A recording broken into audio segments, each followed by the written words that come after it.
Hey, what's the deal, YouTube? It's your girl, Miss Honey.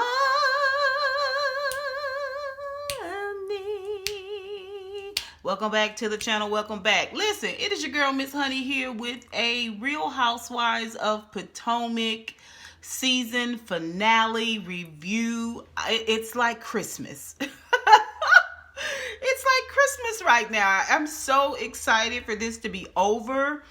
And it was a great season finale, but I'm really itching to get down to this reunion dueling so we can start telling the truth about some things, so we can be open and honest about some things, you know what I'm saying?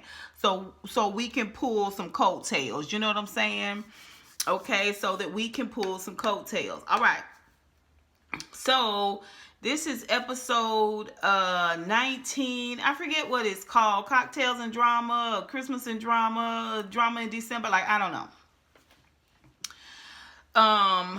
But it all culminates in this party that Juan and Robyn are throwing, which is supposed to be their annual holiday get together. Now, this is our first time going to the annual holiday get together, right? I don't think we've ever been before. Juan and Robyn are not known for their events. Like, they really don't have a lot going on. For them to be completely flatlined this whole season and then to end up throwing the end of the season party, like, okay, girl. Okay. Okay, bravo. Anyway, so let's talk about a couple of things of the mundane things. Not really mundane, but you know what I'm saying? Stuff that y'all don't really care about because it doesn't come with a lot of drama necessarily. All right. So Ashley's son Dean is turning 5 months old, and they are taking little pictures of him. And Michael is there, of course, trying to act as regular and as normal and as happy looking as he possibly can. What was up with that comment he made about his son's penis size? Like, is it me or does it hit different coming from Michael? Like, does it seem moderately inappropriate and slightly perverted coming from Michael? That's just how it hit my ears. I'm just wanted to point that out.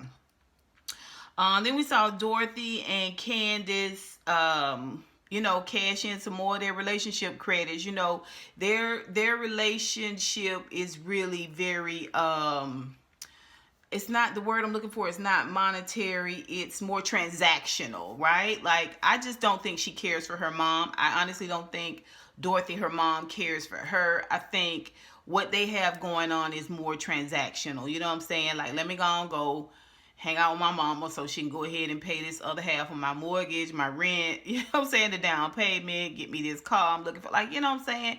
And same thing with Dorothy, you know, let me go ahead and hear her, listen to her whine and talk about absolutely nothing, you know what I'm saying, play the victim like she's done ever since the day she came out of my womb, and get this camera time, you know what I'm saying, get a companion to hang out with me, like, whatever.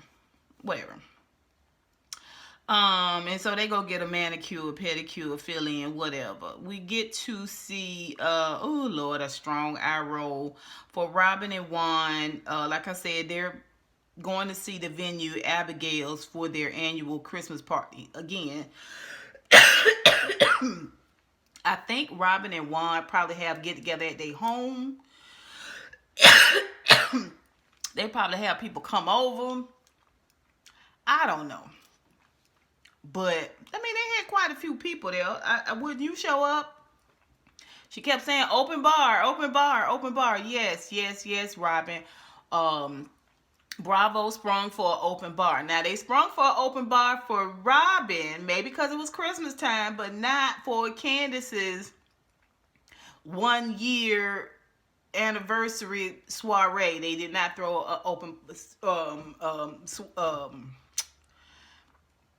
they didn't spring for that. Okay. So so soiree. And also they go to therapy. The therapy is weird. Like, the therapy was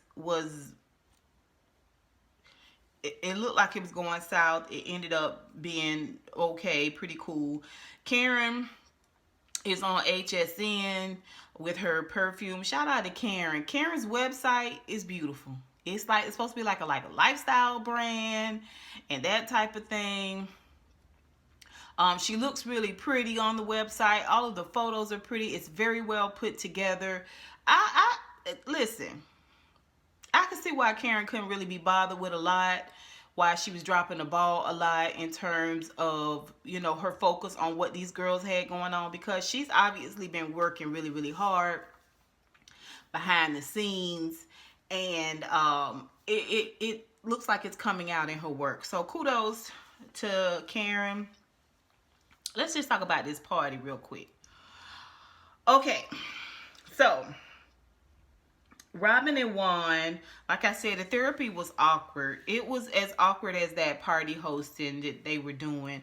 I just didn't understand why she was taking the lead on everything. It wasn't like they were doing things, a lot of things as a couple, even up until the point where she went up and got the mic to thank everybody and open bar. She kept saying open bar, open bar. Like, and you know, she went to thank everybody, and then he comes up, and then she was like, what are you doing here? Like, y'all supposed, it's y'all party, y'all supposed to thank everybody together, y'all supposed to be working the room together, you know what I'm saying? Like, they just have a real weird relationship, and I don't know if it's because Robyn and Juan have spent so much time together as friends, as buddies, as you know, palling around, playing basketball or whatever. The way they show their love to one another is just, it's real palsy. It's real palsy. That whole moment with the therapist, when it's almost always like she did this or he did that. It's never like we worked really hard, we went through some things, she or he. Like, they're the most separated together couple I've ever seen. You get what I'm saying? Y'all understand what I'm trying to say about them? They together, but I mean, you saw them separately somewhere, you would never really put them two together. You wouldn't. Like, they don't really compliment each other. They don't really, I don't know. I don't know. Anyway, you know, like I said, the therapy was awkward. The way they were hosting the party was awkward. You know, almost as awkward as that Diana Ross house coat that Robyn wore to her own party. Like, it was just the ruffle. It was just... It seems like she invited Karen only to drag her, only to continue on with the discourse between the two of them. Her walking around that party, spending a lot of her time talking about Karen and just trying to keep that Karen stuff stirred up and keep it going. A la Gizelle, a la Wendy, a la Candiace, a la Ashley. It was just tacky. And I'll tell you why I think it was tacky, is because here's another opportunity for you to let your light shine, for you to let your love shine, for you to let your aesthetic shine. And it's like, instead of focusing on those things that bring your true fragrance up to the surface so that we can all get a whiff of it, you're always spraying somebody else's scent in the air. Like, when you wasn't talking about Karen and dragging Karen and letting that be your fodder, you was doing it with the Monique. You know what I'm saying? You was using Monique's light to cast a bit of light for your own, or gather a little bit of attention for your own. Like, I just...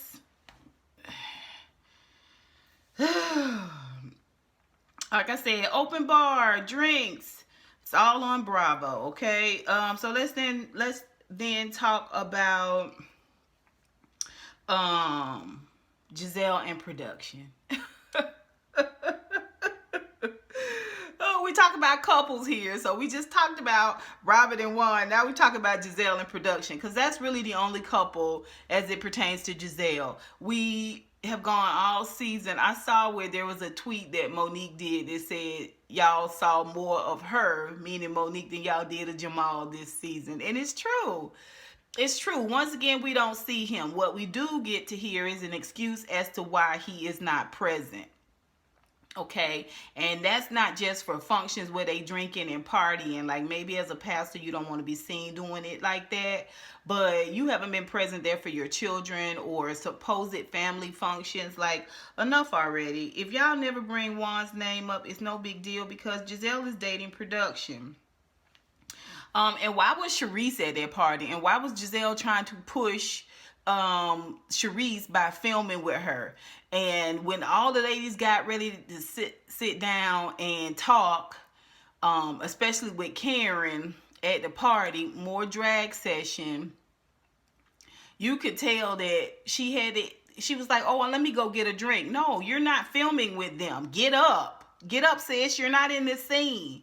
Okay, Sharice with all of them funny eye rolls and just trying to have a moment on camera. We see you, girl. We see you. We see you. She's an old snake in the grass. She's the one that slithers down out of the tree with the apple, darling.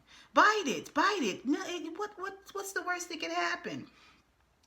And Gizelle running around that party worried about everybody man but her own. She didn't have no man to worry about. The hairdresser was somewhere working on his later on that night. Somewhere trying to get him a date for later on that night, especially after that open bar. Everybody, including Michael, Ashley's husband, was on the phone with what they was finna be doing later on that night. After you have a couple of drinks, you feel a little randy, darling. Yeah, that's what Gizelle hairdresser was. She around there trying to get Eddie, Wendy's husband, a drink. Then Ashley, like a fool, like an idiot, like a dummy, comes and tells you something that Michael told her in confidence. That's the worst kind of wife. That's the worst kind of wife. Talking out of school, and the subject matter is something that your husband said to you. He didn't want to tell it to you. Why would you go and tell it to Gizelle? And then you gonna let Gizelle go and summon your husband? I wish you would go summon my husband. Mind your business, Gizelle. Don't go pulling my husband coattail. And then you sit there and let Gizelle question you, man. Like, Ashley, come on. Goodbye. Anyway, Gizelle trying to talk to Michael, trying to pull Michael's coattail, and then you keep bothering Juan about what's next. What you finna do, Juan? When you gonna do it? Let me know what you got. You are not a part of this. You are not a part of this, boo. He's doing this. I mean, Juan was like, "Can I pee? Can I pee? Can I pee, Gizelle? Can I pee? You mind if I go pee?" And just how it made you look, Gizelle, running around that party like a little, like a roach running from crumb to crumb to crumb to crumb. Like, it's obvious you don't have jack going on in your personal life. You Robyn just had a little bit more interesting, and you really hooked your star or your wagon to Monique and Candiace's storyline, to Karen's storyline, to partially to Ashley's storyline, and definitely to Robyn's storyline. And it wasn't much of nothing. That's why I said crumbs, right? So anyway, that was Gizelle. Ooh, you trying to get my husband a drink? I was like, y'all need to keep an eye on Gizelle. Y'all need to keep an eye on Gizelle. Y'all remember that year when Candiace came on and she was talking about her husband? You know, she married to a white man. Her husband, penis was brown, and that was all that Gizelle could talk about, was how brown Candiace's husband penis was. Y'all better keep y'all eye on Gizelle. Y'all better keep y'all eye on Gizelle. Okay, then let's talk about Wendy. We're gonna get to Candiace and Ashley and Karen in a second. Wendy, and what's his name? Eddie. Child. First of all, Wendy has successfully inserted herself in every scene. She has successfully inserted herself in every scene. She was more excited for Robyn than Robyn was about her engagement. You know what I'm saying? That jumping around and just continually trying to be seen and trying to be heard. You get what I'm saying? Like, all those well-placed brand names and things like that. You know what I mean? Wendy, here's the thing. I know you want to leave your professorship and go into political, but you come across in this show to be less than professional. You know what I'm saying? You come across like you're trying too hard. You know what I'm saying? Are you trying this hard in the political arena? Are you? Because you're really giving us a lot in reality. Like the way you was jumping around in that dress, like, girl, your body, you're built like Earthworm Jim. And it's just not becoming. I know, and she's got one of those soft gelatinous kind of bodies. Her body's more poured than it is placed. Like you can tell she's got on some foundational garments, but just the way her body is just kind of soft-ish and, you know, kind of gelatinous. Her body always sits like a water bed, like a water balloon. You know what I'm saying? Like, what is all of that? It's like the ass is in the front, the stomach is in the back. I mean, don't the ass go in the back? I don't know. Y'all let me know what y'all think. But like I said, she was more excited for Robyn than Robyn was, and she barely knows the girl. Then when Michael and Chris popped off, you know, we do see Eddie trying to kind of push Michael away and try to kind of get him under control. Like he was really helping Juan out, trying to break it all up. And you know, and he was also kept trying to pull Wendy back, because every time you looked around, she was right in the middle of it. There's a point where when Michael and Chris come back together, you can see where Wendy's hand is holding on to Michael's wrist. Like she's right there in between the two of them, and we don't see Eddie anywhere around. Like, why are you in these a male brawl? Why are you in the middle of that, Wendy? Now, if he had lifted that hand up and you had fell back and hit that flow like Monet did on Power Ghost Book 2, check out my review, darlings. Okay. Then you would have felt like, oh, he jumped on me, or he beat me, or he knocked me down, and he got physical, when you was in the middle of that. Where is your husband? Where is your husband? And sure enough, we see Eddie just continually trying to pull her back and get her out of that. Like, girl, you have inserted yourself this entire season in other people's stuff, and you only know part or half or a little bit of the story, and you just go on full in. It's so unappealing. It's so unprofessional. It really is. It's so unprofessional. And then before we get off Wendy and Eddie, listen. I see where what you was trying to do with that suit, but it was bad. First of all, it looked wrinkled as hell. I don't understand that. I didn't understand it. I guess it was kind of like brocade. But it had like page boy stripes down the side. I was like, Milkman, is he giving me 1940s? Milkman with that black stripe down the side that broke. It always looked wrinkled. It looked like Wendy brought you there in her purse. Like, whose idea was that material for that suit? Like, you sitting perfectly still for pictures, not having ridden in the car, not having sat down, not having drank all night. That suit probably would have been fine in photographed. You know what I'm saying? Professionally photographed. But for a party, you might as well have wore a full linen suit, baby, freshly starched. When I tell you, you look cracked and crumble. Okay. We're going to talk about Monique last, but let's go on and finish this party. Okay, so after the girls have talked and chewed on this whole Karen thing, Karen says she may or may not be able to come because of mechanical things with her plane and all that stuff. It's like yada yada yada, blah blah blah. It really doesn't matter. All of these ladies have made excuses for why they could not do things. That's really not the issue. It's just how poor Karen is at it. whether it's an attempt to keep people out of her business, whether it's an attempt to try to control her own behavior so that people won't be in her business, whether she is trying to thwart getting her good name drug into something, she's lying.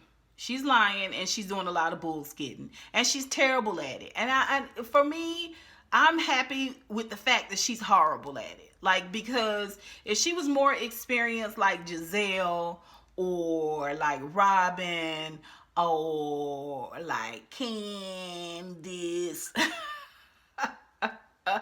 we wouldn't be able to tell. We would be none the wiser. But it is apparent that Karen sucks at lying, sucks at deflating. She finally shows up at the party, and she's just the right amount of fake and excited, on camera and off, you know what I mean? Like in confessional and in the room. They immediately gather her for a sit down. Gizelle does not try to get her a drink and does not try to find Ray a drink. Like, no. You wanted Eddie and Wendy to be comfortable, but when Karen arrived, you need her to come over here and sit down on this sofa so y'all can give it to her, so y'all can grill her. Okay, and so after Bravo escorts Charisse out of frame, all right, then they get into it with Karen, and Karen is just she's being fake, she's being phony, she's deflecting. You know, it was in this weird kind of way. It crescendoed in an awkward way as well. She was like, chicken thighs, KFC, date my husband, and that's how I got elbows. Everybody was like, what the heck are you talking about? We talking about why you left your own party. We talking about the fact that you may or may not have tried to orchestrate this thing between Monique and Candiace meeting at your event. Instead of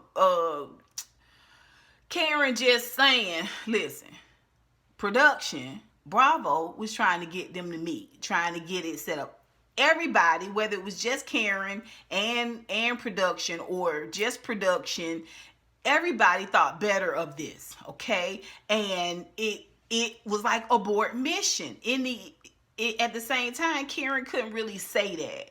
I don't think she could really say. She kind of said it when she said, I'm trying not to set y'all A's up in last episode, but she can't really say we were going to try to orchestrate this thing, we thought better of it, or they thought better of it, and I'm just doing the cover up. She sucked at the cover up. All you had to do was say, we talked about that last week, why are we still going over that? Like, I'm telling you, that's not what happened. This is the timeline. The timeline thing, I don't even pay attention because it's weird. It doesn't matter. It just it's confetti. Like, it just lands where it lands. This is what really went on. I think what really went on is she's covering up for the fact that either they both or separately thought it would be a good idea to try something with Monique and Candiace meeting up, and they all thought better of it. Maybe because for legal reasons, I don't know, but it was like a board mission, and Karen did the heavy for that. She just sucked at it, basically. She just sucked at it. So now let's talk about why we really here. Ashley and Michael. Okay, first of all, the two of them are both, you know, messy, chaotic individuals. They both have that same type of energy. What's sad about this whole Michael and Ashley situation is, I think eventually within the next couple of seasons, we're gonna see it really, really blow up. We're gonna see it really become the nasty mess that it is. Like, the cover is gonna be pulled off of this whole rotten, maggoty mess that they've got going on in the next couple of seasons. I really do believe that. And I'm personally, I can't wait to see it. See if I'm right, see if I'm wrong, theory-wise. That's all I'm saying. Like I said, the whole situation with Michael sharing something with her about Juan not wanting to ask Robyn to remarry him, and then her going and immediately telling Gizelle.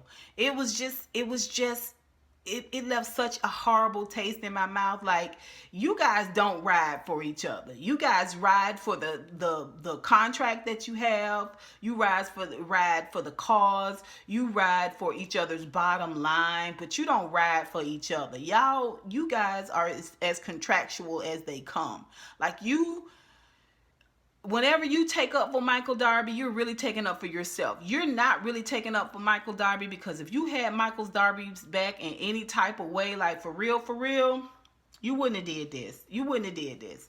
I think you threw him under the bus in this situation, and you was already dealing with a fragile mental state as it pertains to your husband. But we're gonna talk about that. Then you let Gizelle go and summon your husband. Then you sit there while Gizelle questions your husband, and then after Gizelle gets up and walks off because she couldn't get nothing out of Michael, you try to explain to him why you went to Gizelle and he was like, why would I tell her anything? He didn't even let you finish that. The reason why he didn't let you finish that is because he know that's how you operate.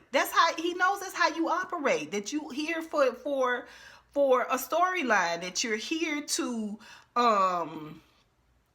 propel yourself in terms of relevance, and anyone can get it when it comes to that. He just cut all that off and said, why would I tell her anything? And she was like, will you ever tell me? And he was like, I think you know the answer to that. And then she made a slick comment about, does she have to have a penis? I was like, oh, okay, all right, we waiting on it all to blow up.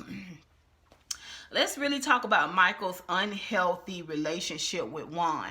Now, I don't know if it's mutual. And I would have probably said differently if I hadn't watched how Juan moved in this in these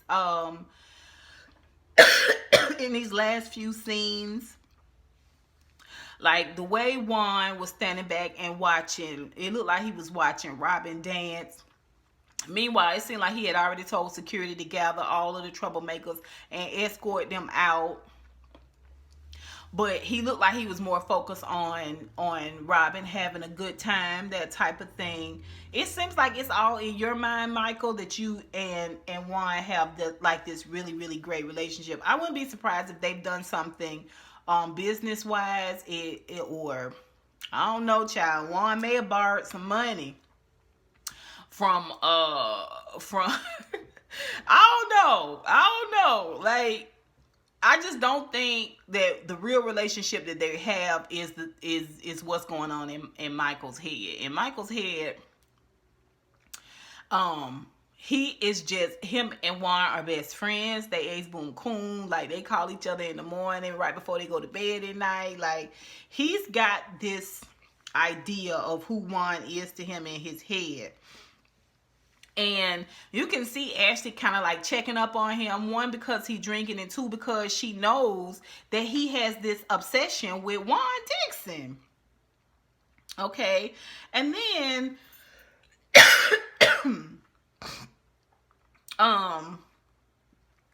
let's just pause for a minute. Ashley in those costumes.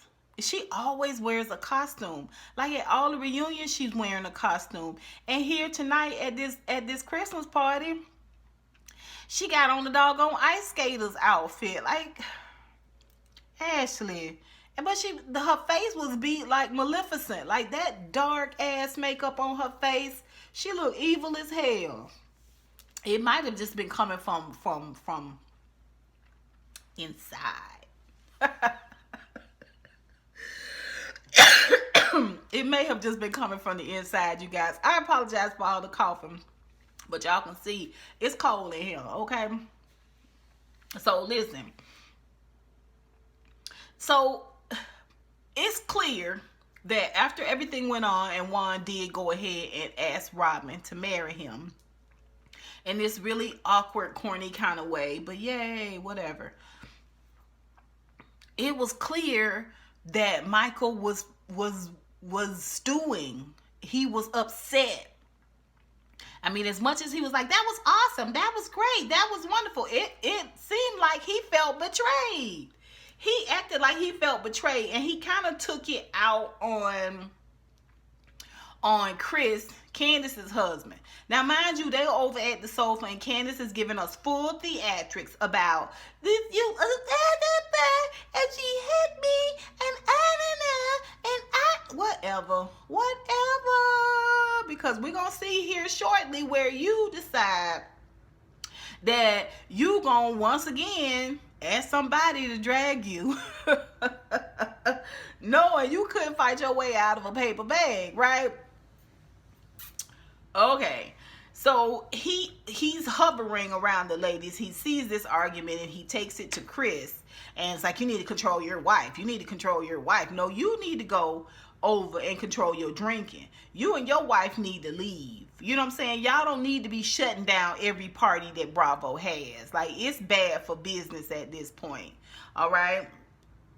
Chris didn't like that, and he got up and he flexed on him, and he, you know, I don't see a reason why he shouldn't have. Back up off of me, get from behind me, talking to me about my wife, and then when I tell you to back the F up, you gonna tell me, no F, you listen to me. I don't have to listen to you, sir, and give me them 50 feet.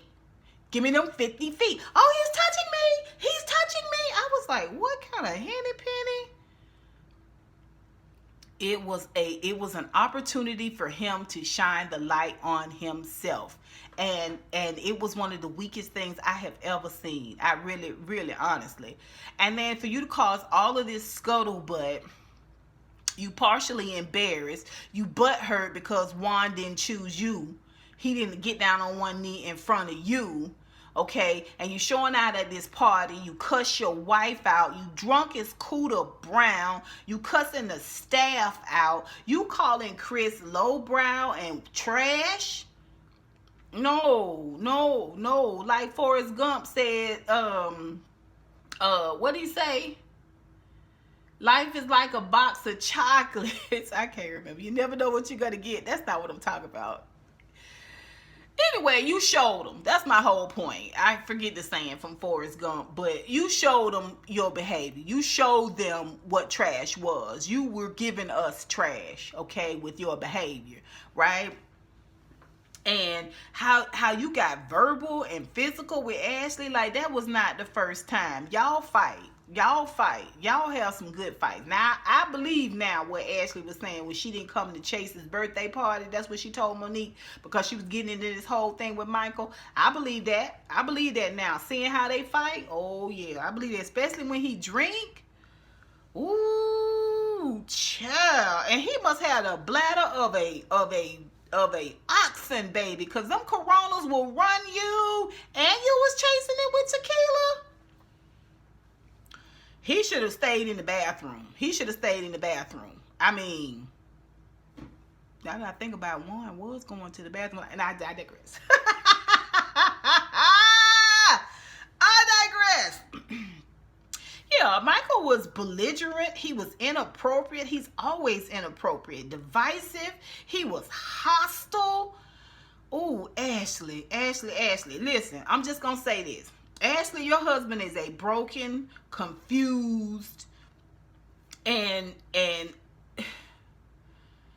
I mean, he's dying to be himself. You know what I'm saying? He's literally, for whatever reason, he is struggling to be free. I mean, I can see it. He is struggling to be free.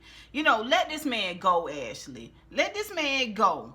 You will have plenty of a storyline, girl. You'll have plenty to eat off of as a mother of two, divorced from a gay man.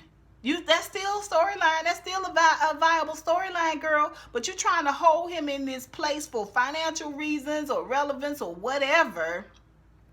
Holding out for more money, more property. I don't know. But you need to let this man go so he can live the lifestyle that he want to live. He is drinking and he is acting out like a person who is not allowed to be themselves. Whether he is married or got 2 new kids or what. This dude does not want to be in this setting. He wants to be in a setting where he can be sexually free. And after all of this fighting and scuffling and all that and pushing her away, a lot of that was because he was trying to get where he was going for the night. Y'all saw him on the phone outside calling. You ain't got to call Uber. You ain't got to call Lyft. You just hit them on your app and tell them where you trying to head off to. But you was calling somebody because you was going somewhere that night to put that frustration into a sexual act, allegedly, in my opinion. And I personally think it probably would have been with a black male, because that way you can at least emulate some type of intimate connection with a Juan-like figure. Boom. I said it. It was a whole debacle. Candiace standing there hollering at Michael, I wish you mother ducking would. I wish you mother ducking would. I want you to. Didn't you already get in trouble for that, sis? Didn't you already get in trouble for that?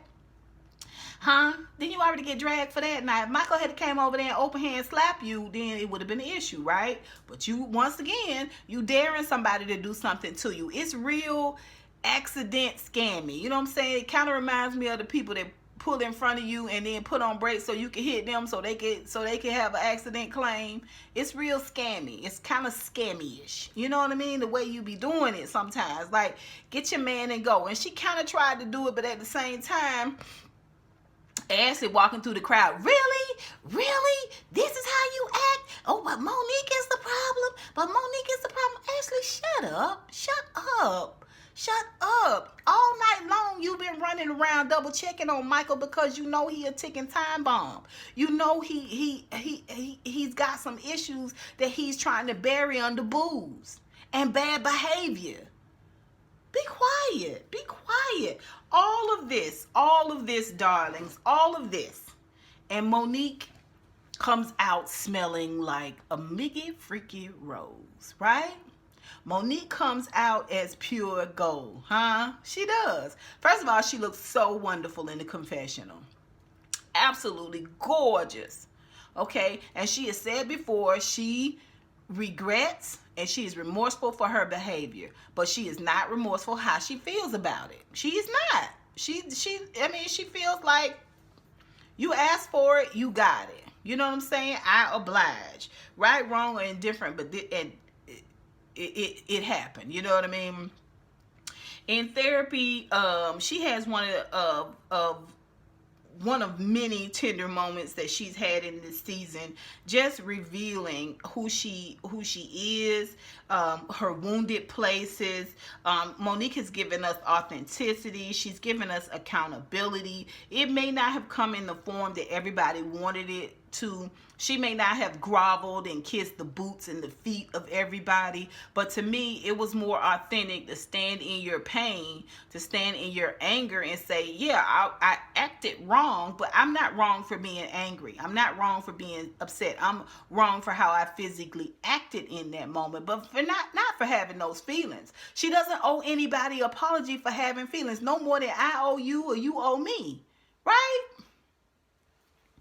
And at the end of the day, she wasn't being shifty and shady behind people's back, trying to tear people's lives and families apart. That was other people. And she shouldn't have to take responsibility for that. I said, brava, Monique. She came, she saw, she dragged, and she persevered. And she conquered, because the rest of the ladies were left out there exposed. Like, we really see what y'all giving. Karen is giving us lukewarm. I need to worry about my business and not y'all's, but I need this show. Gizelle is giving, my man lives in my phone.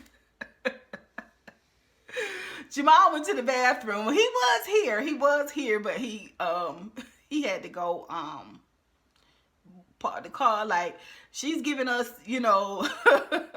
where in the world is Jamal Bryant, right? And Wendy is, look at me, I'm relevant. And Robyn is just giving us, rear forward WNBA, Deep Voice, Plain J, Ashy, Nappy-Headed Tease this whole season. And Ashley, you have come out on top as the messiest of the messy. You are no one's friend unless it benefits you. And that's just what it is. But I got a sneaky suspicion that Monique is playing that game with you. She's letting you go as long as you need to go until you cross her. And I think that's a smart way to be moving forward, Monique. Just let the girls show you what they got. And then you stick and move around them chicks. Okay, Candiace. Oh, Lord. If you have not been exposed as the world's greatest crybaby, let me get my tissue. I mean, I just want to do this since it's the end of the season. I just want to I'm just going to... I wasn't crying. But neither was Candiace. She just is an eye dabber, child. She's an eye dabber. Listen, the court system told Monique no charge. No charge for the wigs you've been dragging all up and down these streets. No charge for the suit that she filed and how she tried to defile you. No charge. Okay? The court said no charge. Okay? But the group did dance and end up having a good time. Like I said, it looked like Juan was trying to make sure Robyn had a good time. Like I said, they a weird couple. What did you guys think of this episode? It was at least moderately entertaining. I mean, at least you couldn't take your eyes off of the situation. It was so many moving parts during that party. Gizelle running around squawking everywhere, being in everybody's business because she has no business of her own. Karen is really kind of trying to set herself back up as the grande dame. I just think that Karen, in order for you to really come across as truly authentic, girl, you got to find your voice in a way that shuts the girls down. You are not a great liar. Stop lying. You're not a great liar, girl. Stop lying. Just stay in your truth, because when you stay in your truth, you really are much sharper when you stay in your truth. But that's this season. I can't wait for the reunion. Y'all tell me what you think. Put it down below. I apologize for all the coughing, you guys. But, yeah. Until next time, honeybees. Mwah, mwah, mwah. I holla.